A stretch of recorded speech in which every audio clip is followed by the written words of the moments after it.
예수님은 공생의 사역을 시작하시면서 천국 복음을 전파하시고 두루 다니시며 가르치시고 병든 자들을 고쳐주시며 하나님 나라를 보여주셨습니다. 이어서 산상수훈을 통해서 하나님 나라의 원리, 하나님 나라의 백성이 살아가는 삶에 대해서 가르쳐 주셨습니다. 마태복음 5장에서 7장에 기록된 산상수훈은 크게 세 부분으로 나뉘는데요. 첫째는 우리가 잘 알고 있는 팔복, 곧 복 있는 사람이 누구인지에 대해서 선언하시며, 둘째는 하나님 나라의 원리와 규범들에 관한 것이고, 셋째는 하나님의 뜻을 따라 행하며 살아갈 것을 권면하는 부분입니다. 오늘 본문은 바로 셋째 부분으로 산상수훈의 결론이라고 할 수 있습니다. 지금까지 산상수훈을 통해서 율법을 넘어서는 새로운 차원의 가르침들을 주셨는데, 이제 우리가 어떤 길을 선택하여 살아가기를 원하시는지, 또 그 선택의 결과로 우리의 삶은 어떻게 달라지게 되는지, 그리고 주신 말씀들을 어떻게 행할 수 있는지에 대해서 세 가지로 말씀해 주고 계십니다. 오늘 말씀을 통해서 예수님에 대해서, 또 예수님 안에서 우리가 받은 은혜에 대해서 깨닫고, 우리를 향한 또한 하나님의 뜻을 깨닫고 그 뜻대로 살아가는 그러한 한 날이 되기를 소원합니다. 첫 번째로 하나님은 우리가 생명으로 인도하는 좁은 문을 선택하기를 원하십니다. 13절 말씀 보시겠습니다.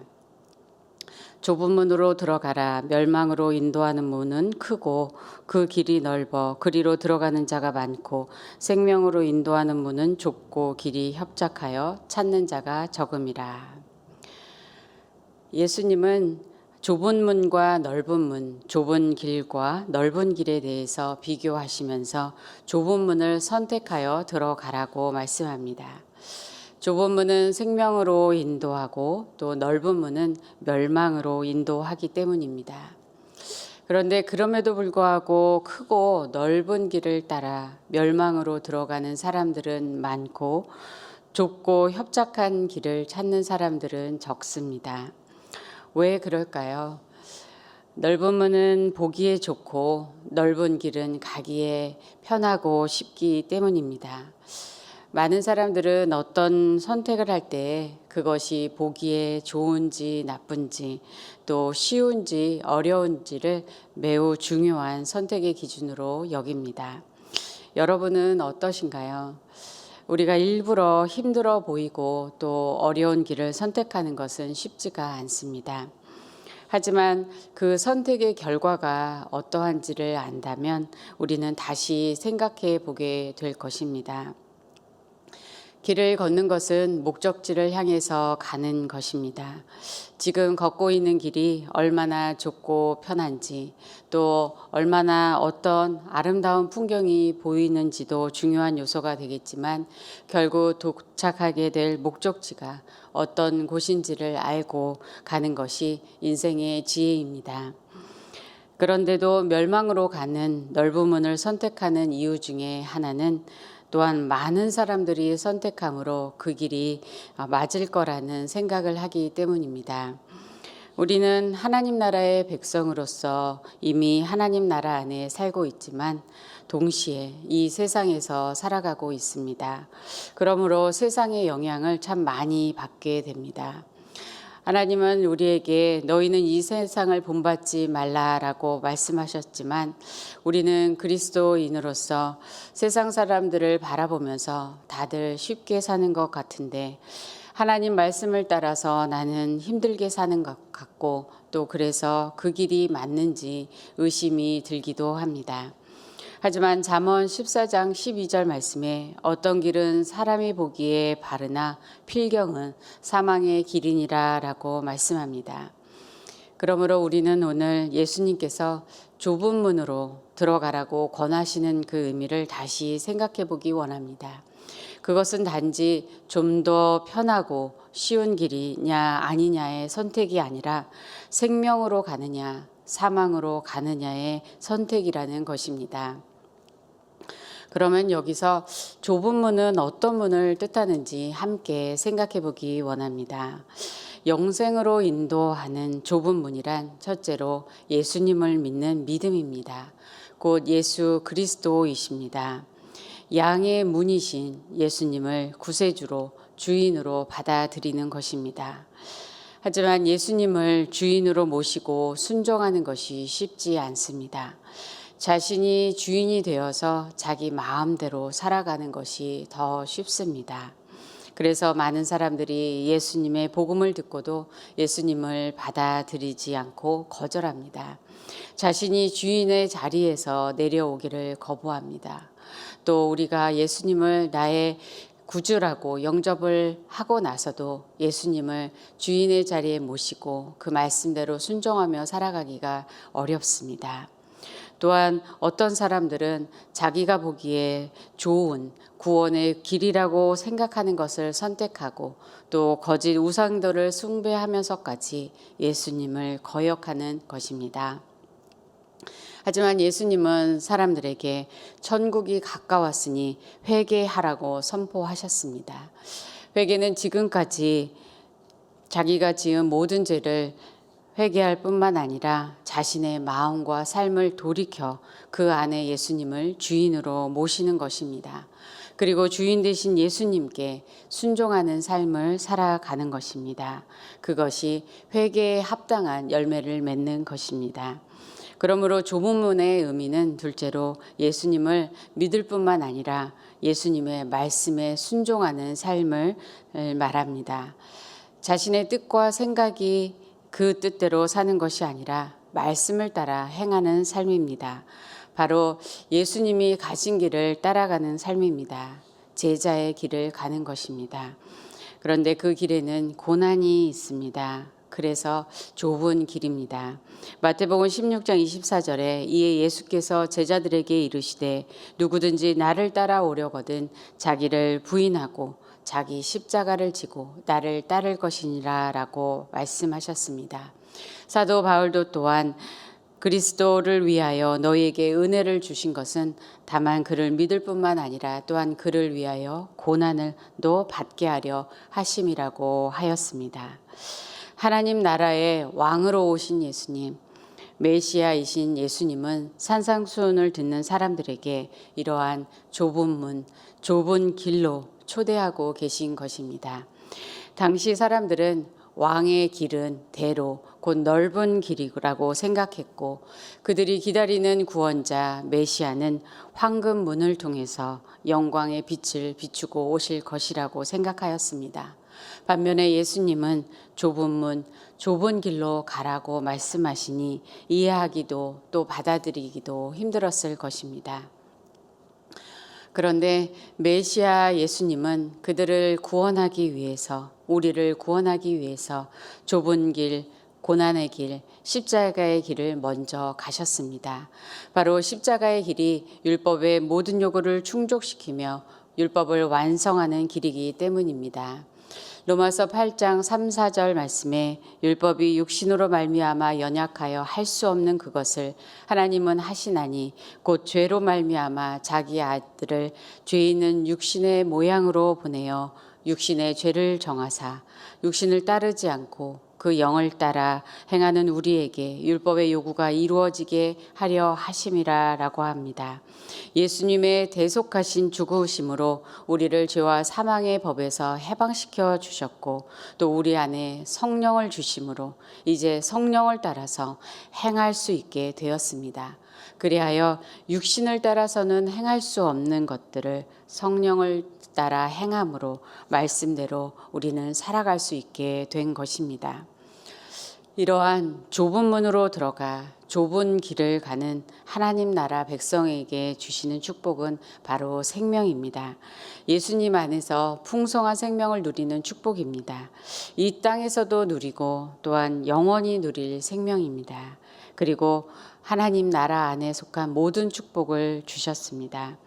그러므로 예수님은 상상수훈의 시작에서 하나님 나라 백성인 우리에게 이미 복 있는 자라고 선포하여 주셨습니다. 바리새인과 서기관들처럼 율법을 지켜 행함으로 복을 받으라고 하신 것이 아니라 예수님은 이미 우리가 복 있는 자, 복받은 자라고 알려주신 것입니다. 하나님 앞에서 심령이 가난하고 애통하고 온유하고 의에 줄이고 목마른 우리가 바로 천국을 소유하고 위로를 받고 땅을 기업으로 받고 배부르게 될 축복을 받은 자라고 말씀하십니다.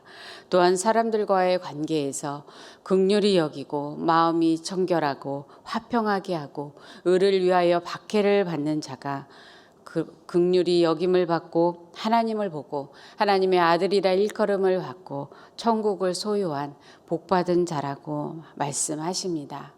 우리의 눈이 열려서 우리에게 이미 이러한 축복을 주셨는데 그 축복을 더욱더 깨닫고 누리는 그러한 우리 모두가 되기를 소원합니다.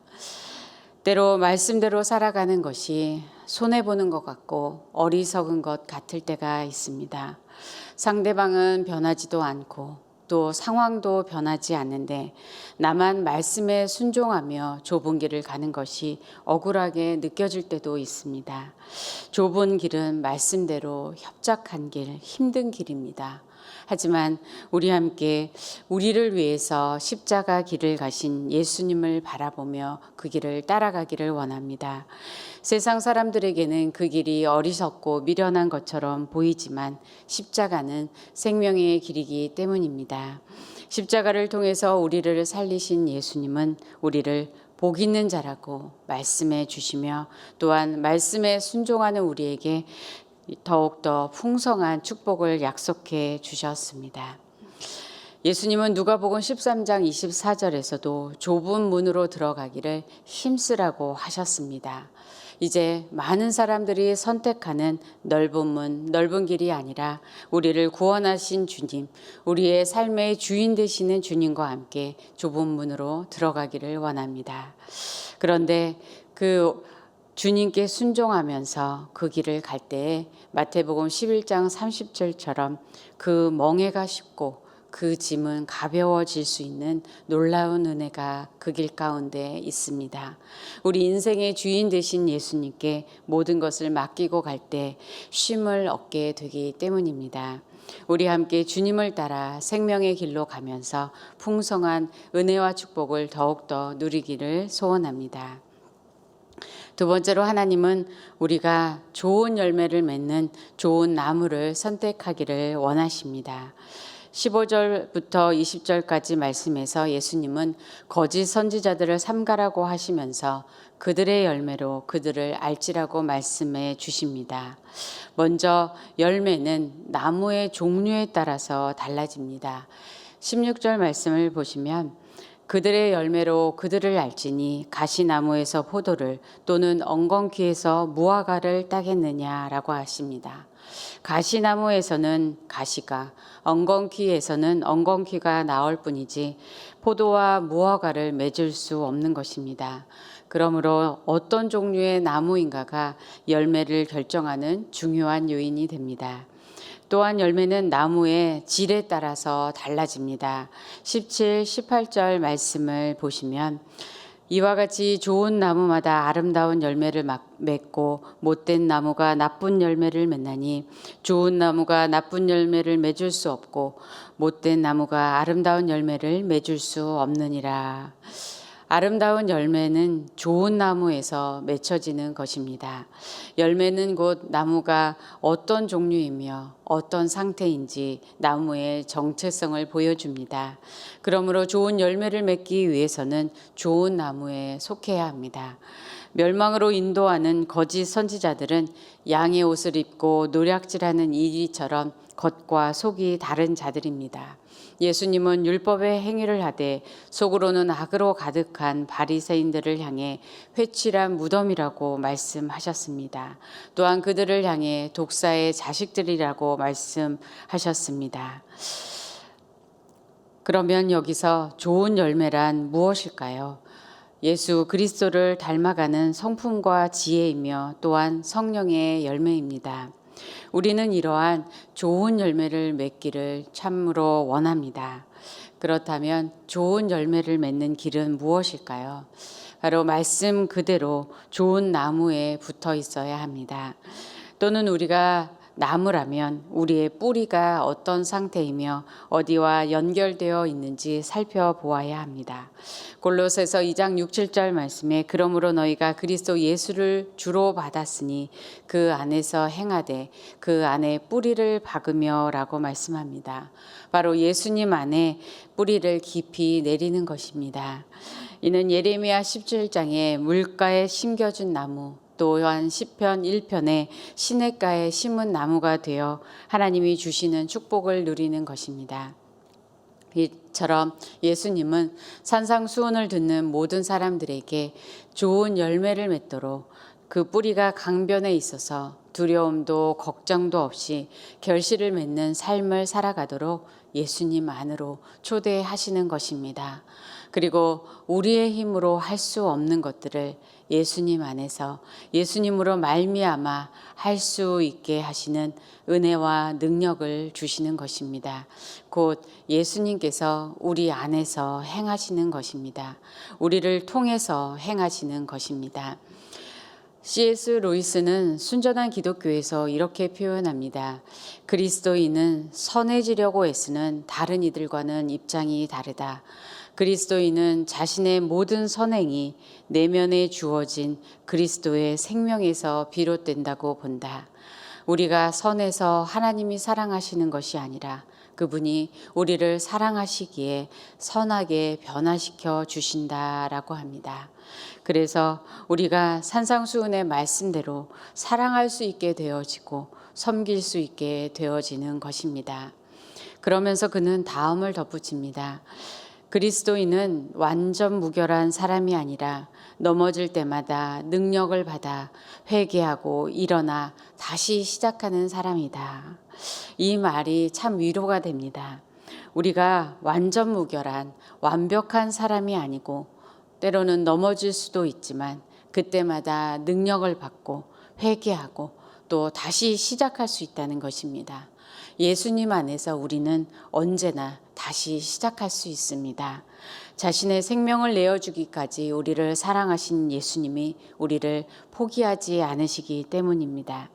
지금 좋은 열매가 없더라도 혹시 열매를 떨어뜨렸더라도 우리가 잘못된 그 지점에서 돌이킬 때 또 상처로 아픈 그 상태에서 다시 시작할 수 있도록 예수님이 우리의 상처를 싸매 주십니다.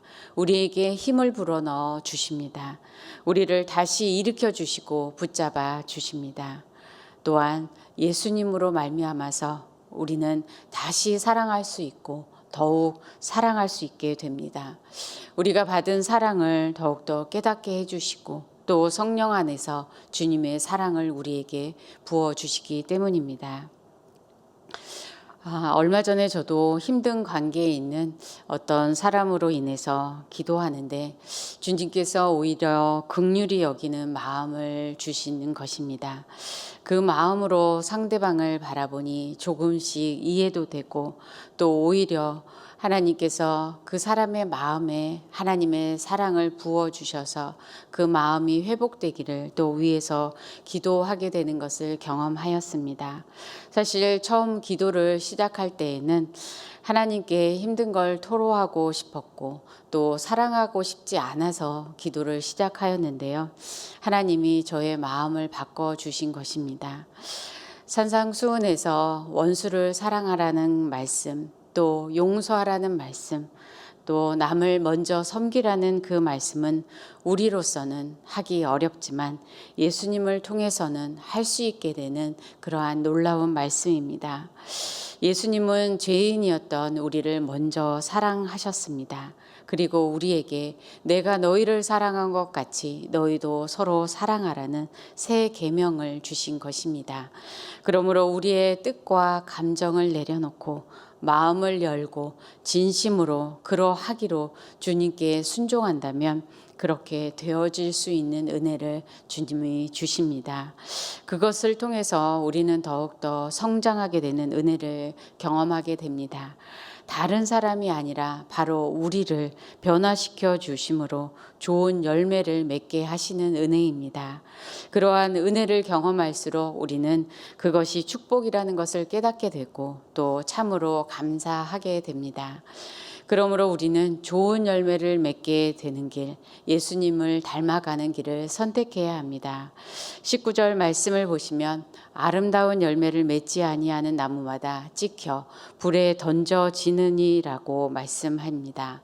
결국 어떤 나무를 선택하는가, 어디에 뿌리를 내리는가가 또한 생명의 길과 멸망의 길 중에 선택이라는 것을 우리에게 알려주십니다. 우리를 생명의 길로 인도해 주시고 예수님 안에 뿌리를 내리게 해주신 주님의 은혜에 오늘도 감사를 드립니다.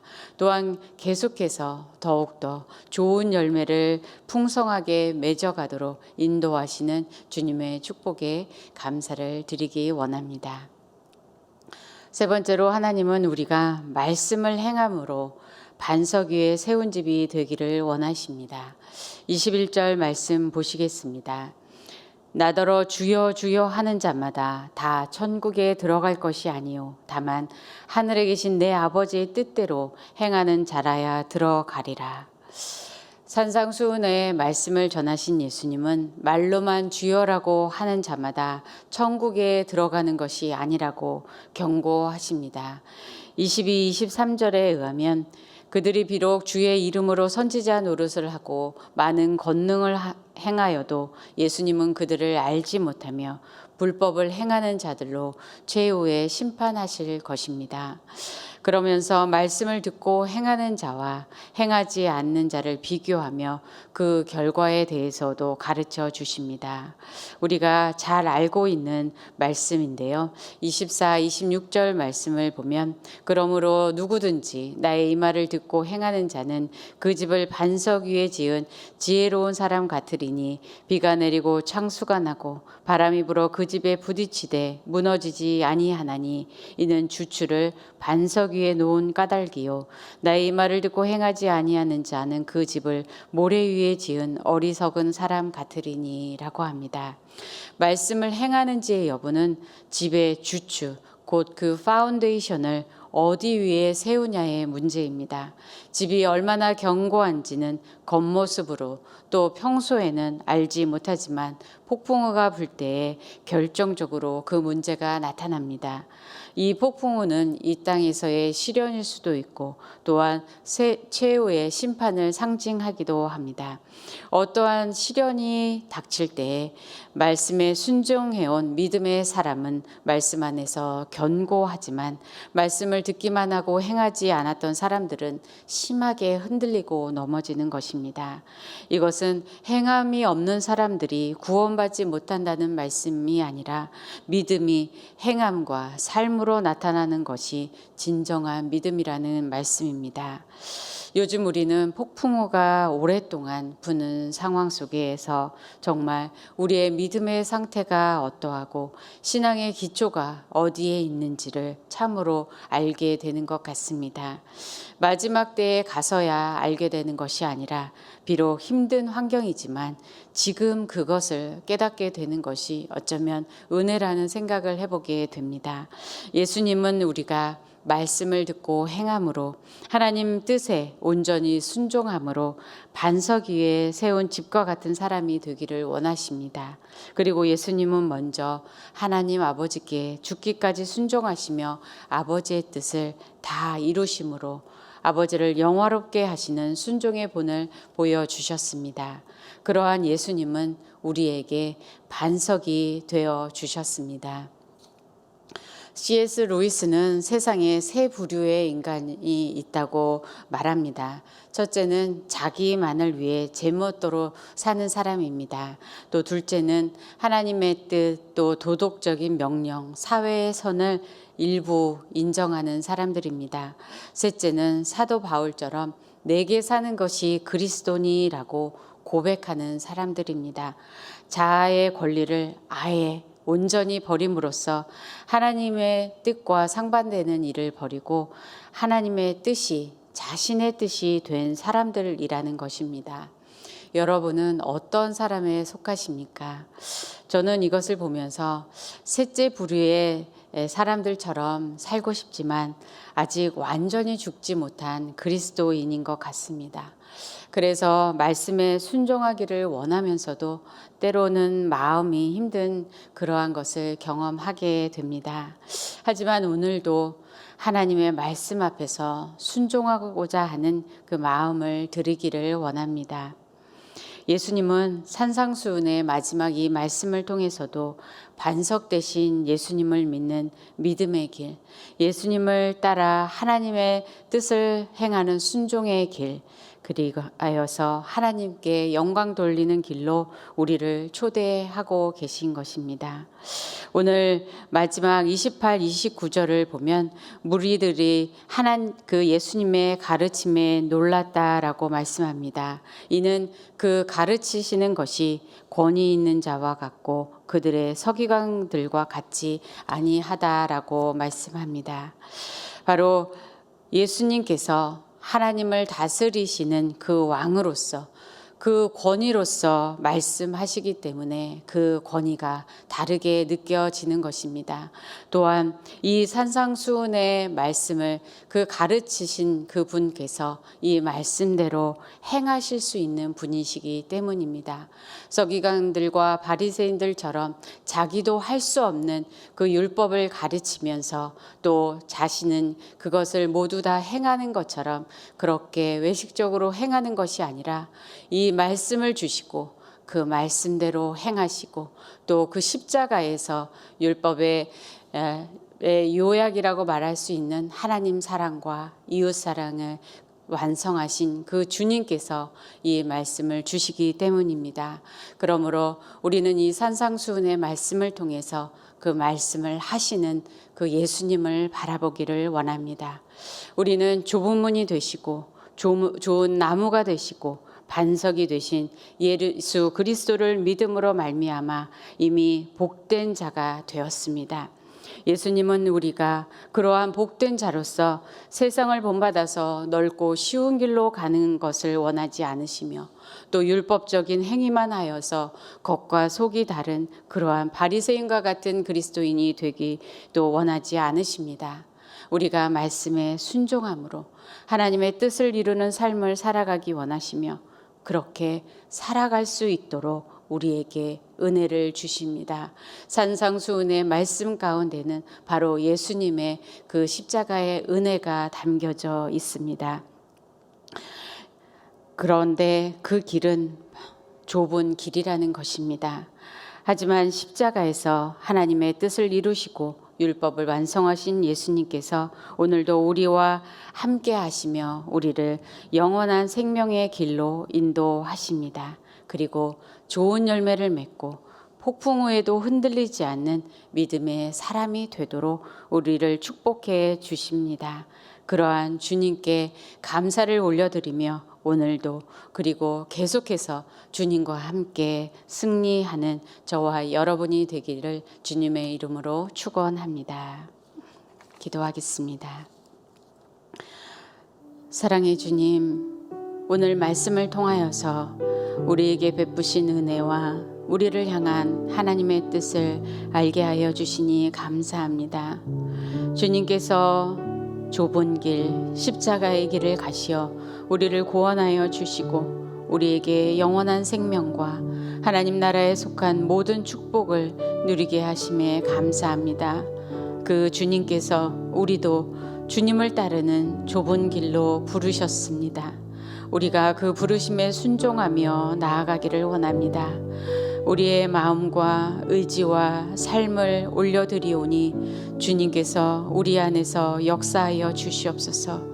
주의 말씀대로 행할 수 있는 능력과 사랑과 은혜를 부어 주시옵소서. 주의 말씀에 순종함으로 삶에서 아름답고 좋은 열매들을 맺게 하시고 그것을 통하여 하나님께 온전히 영광 돌리며 우리의 마음에도 더욱더 기쁨이 충만한 삶을 살아가도록 축복하여 주시옵소서. 우리 교회를 축복하여 주신 그 은혜에 감사하며 또한 세우신 강준민 담임 목사님께 성령의 기름 부으심으로 능력과 지혜를 더하여 주시고 영육간에 강건하시도록 지켜 주시옵소서. 또한 여러 어려움 중에 처한 성도님들을 위로해 주시고 반석과 같이 흔들리지 않는 믿음으로 승리하도록 주님께서 붙잡아 주시옵소서. 특별히 환우들에게 치유와 회복의 은혜를 더하여 주시옵소서. 이디오피아의 데이빗 윌리엄스 또 전난영 선교사님을 위해 기도합니다. 무슬림 형제 자매들에게 복음을 전할 수 있는 기회를 주시고 영혼 구원의 열매들을 맺을 수 있게 하여 주시며 동역하는 선교사님들과 또한 풍성한 재정을 베풀어 주시옵소서. 오늘도 여러 선택들 앞에서 주님을 따르며 말씀에 순종함으로 승리하도록 인도하여 주시옵소서.